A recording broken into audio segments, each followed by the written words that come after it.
If you're a young parent with young kids, for example, I have 2 kids, boys 5 and 7, and you want them to learn self-drive and self-grit, these are the 4 hacks I've applied and it works. I call this the self-drive grit circle, and it's split into 4 quadrants in our circle, obviously, GRIT, which obviously stands for grit. Now, you need to do these 4 grit hacks on a daily basis and for a minimum of 30 days to see a dramatic change in their self-drive and grit. Now, the first daily thing you need to say to your kids, which is the first G, is, hey, kiddo, or your kid's name, what's your goals and plans today? This simple question, this simple hack of, hey, what are your goals today? What are your plans today, kiddo? Really subconsciously implants in their mind that, hey, I should have a plan. Oh, what are my plans? Now, my kids are 5 and 7, and I think that's the right age to start asking these type of questions. And initially, when I first started it, they're like, I don't know, Dad. What I would know, I'm just a kid. But after a while, after about a few days of asking, after 2 weeks, they start thinking, hey, should I have a plan? And then after another week, they're like, hey, Dad, I do have a plan. I want to do this, this, and this, and this. Now, not to sound too cliche, guys, but if you fail to plan, then you've planned to fail. Same for kids, right? If you don't expose them to this concept of goals and plans, then basically they have this habit of being aimless, missionless. If you just start off with that simple question, what plans you have today, it really starts to activate that inner planning in their mind, that critical analysis that they should have a plan. Now, I want to highly suggest for this hack, as a disclaimer, I do not want parents to push your own agenda onto your kids, right? Your own dreams and hopes onto your kids. You're basically teaching your kid to fish. Don't give them the fish. Don't give them the plans and goals and tell them what they should do today. They need to develop that internal grit, drive to think of what are the plans, and if they have those goals in mind, you just need to check up on them. Did you achieve that plan at the end of the day? The next thing you should be asking your kids, or things that you should be doing with your kids on a daily basis, part of this grit cycle, is that you need to review how you feel and request remedy. Now, I'll show you an example.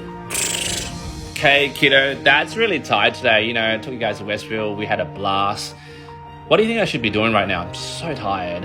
And then shut up, guys. You just want your kids to digest that information.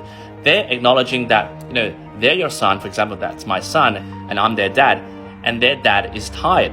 So as a child, they feel that I'm tired. And then the next thing is they will think within the little brain, because I asked them, what should I do? Then they'll be thinking, Dad's tired. He asked me what he should do. Let's think of things that I could make him feel better, maybe. And after that, whatever remedy they give you when you've revealed how you have felt, just go along with it. Like, for example, today I was really tired. Actually, I wasn't really tired. I was sort of kind of bugged because I was driving around, looking for Chrissy presents for their friends and our family friends. And, I revealed, hey, I'm actually really bugged today. And my kids were just like, they ran to the fridge, poured a cup of milk and just gave it to me. I'm like, oh, I guess you feel like that I need a cup of milk right now? Thank you. Kids, that's fantastic. Because remember, guys, this exercise is to build self-drive and self-grit within your kids. You're not there to command them what to do or give them orders what to do. Like, hey, I'm thirsty. Give me a cup of milk. Give me a cup of drink. No, it needs to come from them internally. And if they don't do anything, they go, hey, you're tired, so what? I don't give a crap. Just be patient, because what happens, you're trying to nurture empathy that's within them. That little generosity heart that they have will grow as you give them the opportunity, as you reveal these emotions that require their little mind's remedy. Next part of this grit plan, GRIT, goes to I, and it's very simple. I need your help. Like today, we went to Westfields, went to a cafe, and I'm like, guys, this menu is really giving me a headache. I can't figure out what to eat. Can you guys just really help me out and choose what I should eat today?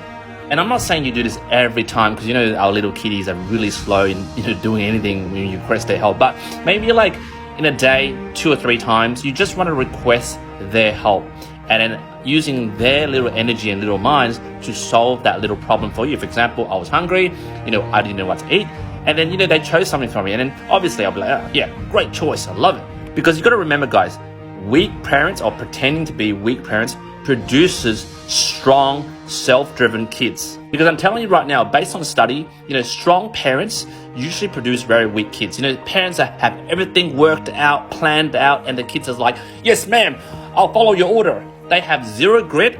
They are aimless. They're just listening to their bloody parents' orders. They don't even can make up their own bloody mind. as young parents with young kids, you got to really let your kids know their input is required. They're not here to just follow your bloody order like you're a bloody dictator parent, right? You need to let them know they are needed to then develop this thing I call self-drive and self-grit.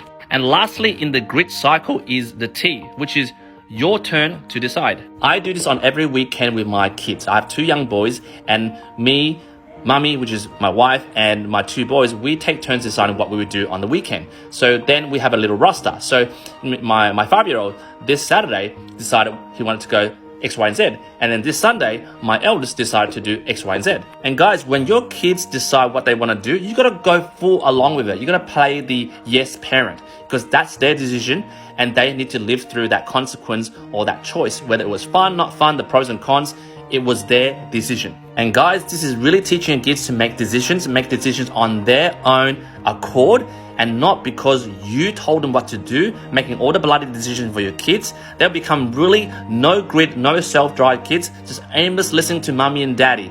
If you follow these 4 grit hacks on a daily basis for 30 days, I can guarantee your kids will learn how to have self-drive and self-grit. They will learn to be more responsible kids, more empathetic kids, and kids that will basically be really, really close to you because you're letting them decide and take charge with their own little lives. And lastly, if you watched thus far, you might be thinking, hey, what's the big deal with grit, self-drive? Who cares? I'm the parent. I decide what my kids want to do. They're too small to learn that. You are wrong. You don't want to be the motivator, the external motivator why your kids want to do things. You want your kids to learn to be self-motivated, self-drive to do things. For example, study, academics, career, self-drive, not because they are doing it for you. All right? That's how you get your kids to go further in life. Hopefully these 4 hacks serve you well. Try it and let me know how it plans out. Jump in the comments, let me know what you think.